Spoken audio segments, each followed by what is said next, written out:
Hi, Matt Stait again from the Festival of Martial Arts. And today I've got with me Carl Fisher. Hi, Carl. How are you? I'm fine, thanks. And your good self?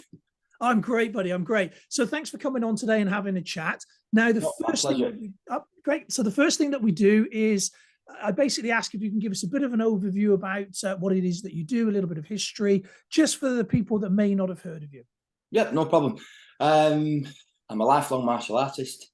I started way back in the 80s, about 18, 19. And I got into karate. That was the first thing. Got my black belt with karate. Moved away from Bolton. Met Trev Roberts. And I was introduced from the striking side into the world of grappling. With Trevor's applied jiu-jitsu. He did a lot of wrestling, catch wrestling, judo, sambo was infused in his jiu-jitsu. So, and then I was exposed to a lot of grappling in all its forms in the Northwest as a hotbed of catch wrestling, judo, like I say, sambo. And then 90s, saw the UFC. I read about it in Terry O'Neill's Fighting Arts magazine. That was one of the first articles that I recall seeing in print, an article by Tony Blair. He did an overview of the psychology of the UFC, like the fighting scene. I thought, oh, this looks good. Saw the videos, and slowly got into Brazilian Jiu-Jitsu. Been doing that now, officially say, from like 1999 when I went to America. Trained at the Machados Academy. So recently got my third dan in traditional Jiu-Jitsu last year. The guy called Colin Foster down in Portsmouth. Finally got my finger out and graded back up. I've not done a traditional grade since 99. I'm a second stripe black belt in Brazilian Jiu-Jitsu. I'm located in Wimbledon. I run Wimbledon BJJ. People know me as the Northern Monkey. So I teach primarily in Wimbledon, teach Brazilian Jiu-Jitsu, gi and no gi. I'm part of Precision Self-Protection. It's run by Gary Hilton, and Gary does the striking side of it. I do the grappling side, and we have a legal advisor, Craig Lawson, who's an ex-policeman with 20 years experience. So we offer the legal side as well, which is you don't see a lot of that in like self-defense classes. I think we've got a bit of an edge on that. So yeah, I've got fingers in quite a few pies. Awesome. Yeah. So again, that's a long, an interesting sort of experience. So Trevor Roberts, obviously, very well-known name, been around for a very long time, a real legend of the game. And when we look at the transition now between jiu-jitsu back in the 80s, 90s to jiu-jitsu now, a lot of people now just assume jiu-jitsu is Brazilian jiu-jitsu, but there's lots of different elements to jiu-jitsu overall. And so can you tell us a little bit about those days training back then with Trevor? Yeah, it was he had his own style. He was a Tetsu no Otokaru, which means Iron Man Jiu-Jitsu. He was known as the Iron Man of Bolton. It was kind of like marketed as applied Jiu-Jitsu in the similar vein of like Gary Spires was applied karate. So it was applied on a like in the real world violence arena. He was a doorman and bodyguard. So his jiu-jitsu was pressure tested. So I got my black belt with Trevor about 94, something like that. And I wanted to teach. So you could either go down two avenues, go out at the weekend, have a few beers and fight the doorman and get risk of getting arrested, blah, blah, blah. Or become a doorman and get your pressure tested, still get a risk of getting arrested, but, you've got a bit more of a chance of pressure testing what you're training through the week. So I know when I'm teaching, I know, well, this works and that doesn't work. So it was hard work when I first started. I didn't know what worked and what didn't. When I first got on the doors, it was all new, seeing it from a different viewpoint, but doing the training, the pressure testing, I got to know what worked with the stuff I was doing with Trevor. We did a lot of scenario training at the gym. That was quite, not ahead of its time, but it was quite unique. You were doing things from like a being on the front door, doing like a little scenario, somebody's coming in and they're pushing you, and they give you some verbal, and then it's a random, the student just gave you a random attack. Yeah. You didn't know if it was going to be a punch or a headbutt or a single collar grab or a double collar or a bat and edge weapon, that kind of stuff. And it was really good. You was on your toes in the classroom, and under pressure. I'm thinking, God, well, it's 100 times worse out in a live venue. They're doing it for real. So it was it was very good, eye-opening times. I still teach like the self-defense side. So when I'm doing my PSP, there's still things that I use from the traditional jiu-jitsu days, that work. I've used them in a live environment, from punches to bottles to a knife attack, and I'm still here, so I know it works. So it's a legacy to his teaching that I'm still here talking to you. No, absolutely, yeah. So we move on from that, and you mentioned the UFC. There seems to be really significant points in history in regards to martial arts, and depending on the generation, let's call it that, the generation of the person that you're talking to will depend on how it impacted. So when we talk about the emergence of Bruce Lee, that was like a real seminal point, and an awful lot of people took up martial arts because of it. But then when the UFC first hit, and that very first VHF cassette hit the UK shores, it absolutely transformed the way that the world saw martial arts. And so that's from your perspective, how did that look like? Because obviously I can tell you about mine, but it's you we're talking to. So how did you at the time? It had a massive impact. I grew up in the 70s. I was a kid. Yeah, I wanted to do kung fu when I was 5 or 6 years old. But when this came, I was like 23, and I'm like, oh my God, who is this guy? Like, oh, it's Gracie. They were coming in, all different styles. It was really the style versus style. Now they're very much balanced athletes, aren't they? Like the UFC now, compared to style all of its own now. Yeah, compared to back then. You had Jim Imman, was it, with a one hand with a boxing glove? Yeah, of course. Yeah. There's a funny story. There's Dan Seven wrote a book. Not Dan Seven. Oh, what's he called? The UFC referee. Let's get it on. Big John McCarthy. Big John McCarthy. Yeah, excuse me. And he's just about to fight Hoist Gracie, and he'd done a bit of Gracie jiu-jitsu. Big John. So he said, he got out, so you're going to expect this, you're going to expect that. And then he went in, going in the cage, I said, I'm going to get murdered. Because they just thought, oh, I can use a punch, I can use a strike. People weren't aware of like closing the distance, clinch, takedown. And that was like the very simple jiu-jitsu, the Valetudo style. You saw the beach fights with Hicks and Gracie, all that type of stuff. It was a couple of punches, close, clinch, down, and then finish. It's quite a simple, methodical style, but it hadn't really been showcased, I think, in America and England, and people were seeing Hoist overcome these much bigger people, like submit them and things like that. And I'm like, wow, I need to learn this, but there wasn't much around until you got the Gracies in action video, VHSs, and everybody was a big underground swapping VHS tapes and stuff, just to get the tuition without any instructors. In the 90s, it was. I did a lot of judo back then. With Trevor, we did a lot of sambo, so I competed a lot in judo. We competed a lot in sambo, and over the time in the late 90s up to 2000, then you saw the BJJ people enter the sambo competitions, because there was nothing else. There's no real BJJ comps. We competed around about 2000 down in London at Latchmere Leisure Centre. And remember, those were the days you could compete. You had to go down to London. Yeah, I don't think people realise now the landscape back then and how different it is.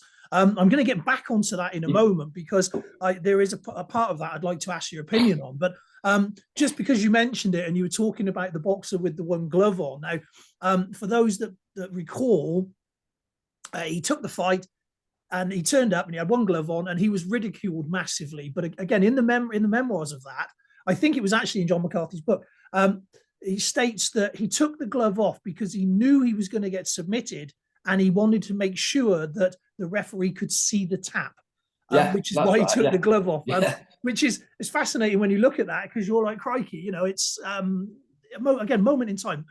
So you said then about moving on and going to America with the Machados. So for those that don't know, that's the cousins of the Gracies, an incredibly good jiu-jitsu pedigree and family all by themselves. I mean, really quality people.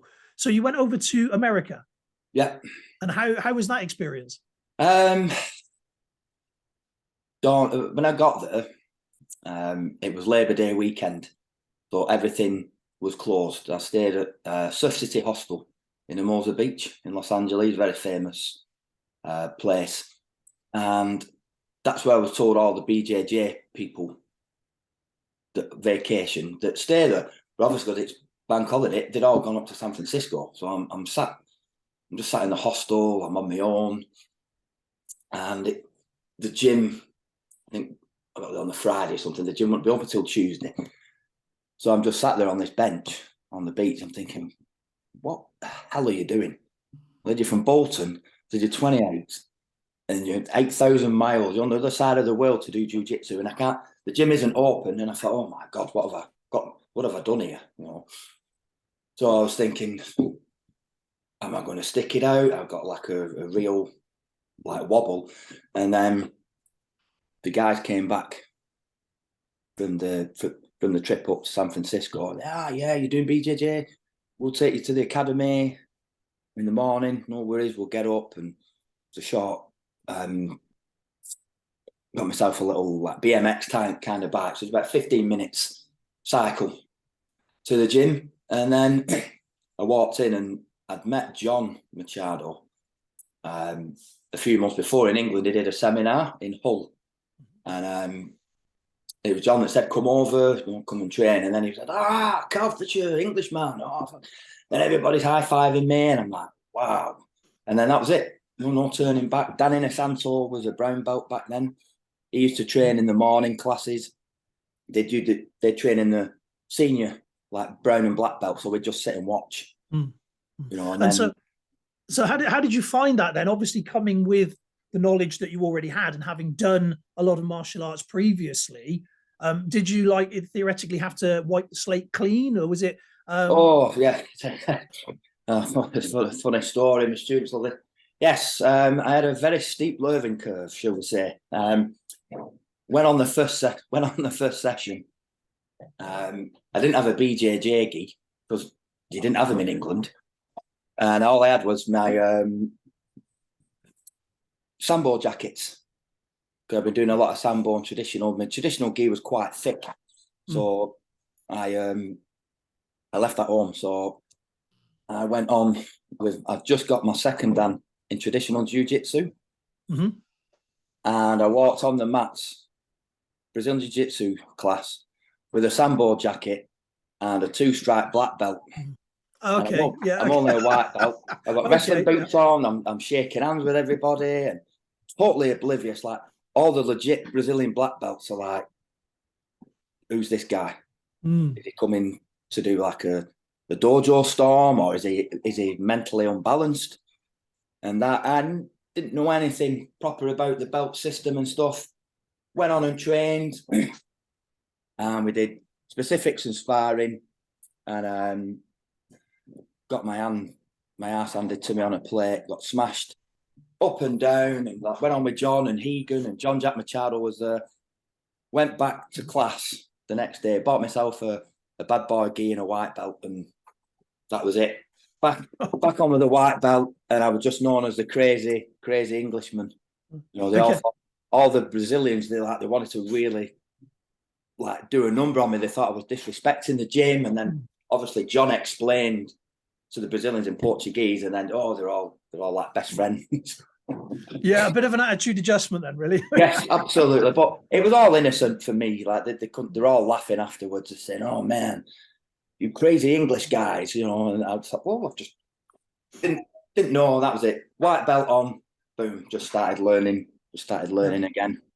Yeah, no, well, again, it's one of those, isn't it? Especially going back, not knowing the etiquette, if you will. These are easy mistakes to make, aren't they? So, of course, yeah.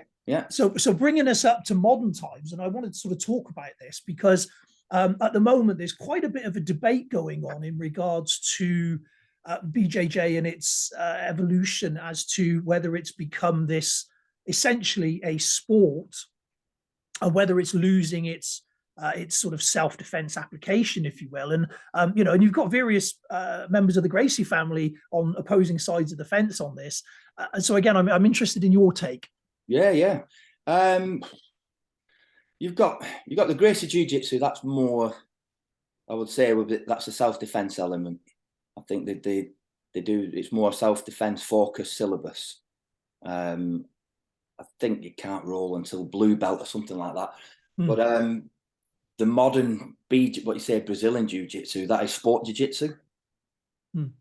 So I teach like Brazilian Jiu-Jitsu, but it's more for competition based. There's a few elements of self-defense in there. You know, the neon belly position is very good. You know, standing grips kind of thing, like going in for like a low double leg takedown. That you can take certain things out of Brazilian Jiu-Jitsu, but I definitely wouldn't, if I was on the doors in a nightclub, I wouldn't be sitting down pulling guard or pulling a lapel guard or a worm guard, all that type of stuff. That's for sport, which is fine.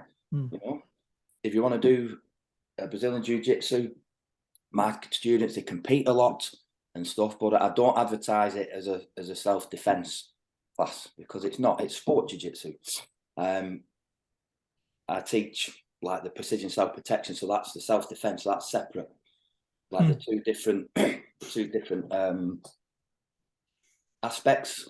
It's still Jiu-Jitsu, but it's like with Trevor's, it was applied Jiu-Jitsu. You could say like the Gracie Jiu-Jitsu, I know it's trademarked, but it is more like self-defense. It's an applied Jiu-Jitsu. And there's nothing wrong with having a role. If I teach my self-defense, I get people down on the ground. You know, you spend a lot of time on a fight on the ground. You know, I'm not one of these gyms that say, "Oh, we don't train for the ground." You know, it can help you. But yeah, I think the two separate things. You know, there's if you want to really explore it, Robert Drysdale's got an exceptional book, Opening Close Guard. Okay. And that's about the real history, not the Gracie myth. Right.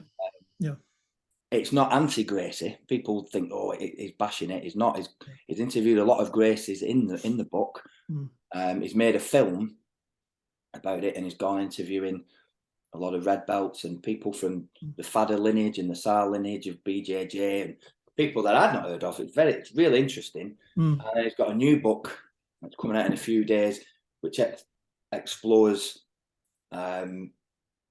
Jiu-Jitsu coming up through like the 40s and 50s into like the modern day. He's like as well as a black belt, is a historian. Right. Yeah. Degree in as a historian. He's very educated, and they're really fascinating books. And it talks about how Brazilian Jiu-Jitsu was coined. There's a lot of influence from Japan in the 1900s. They came into, I think there's one of the wars in Japan. They left and went to Brazil to work in the rubber plantations. So there was a lot of judo in there. Then you've got Kano judo. All the influences from traditional judo that the Gracies took out and applied it to their own. So it really is an in-depth. Are you teaching Brazilian Jiu-Jitsu or is it judo? There was a lot of catch wrestling in Brazil at the time as well. So there's fusions of catch wrestling and judo. It's definitely in my Brazilian Jiu-Jitsu. I say I'm a bit of a con man because I did a lot of catch wrestling up in the Northwest, you know. So there's still a lot of catch that I teach in my Brazilian Jiu-Jitsu. So if you want to if you want to get into that, those two books, they're really really interesting. They're not like, he goes at pains to say it's not biased towards, it's not anti-Gracie, it's just putting the record straight on a lot of things, because they were clever marketers, which, you know.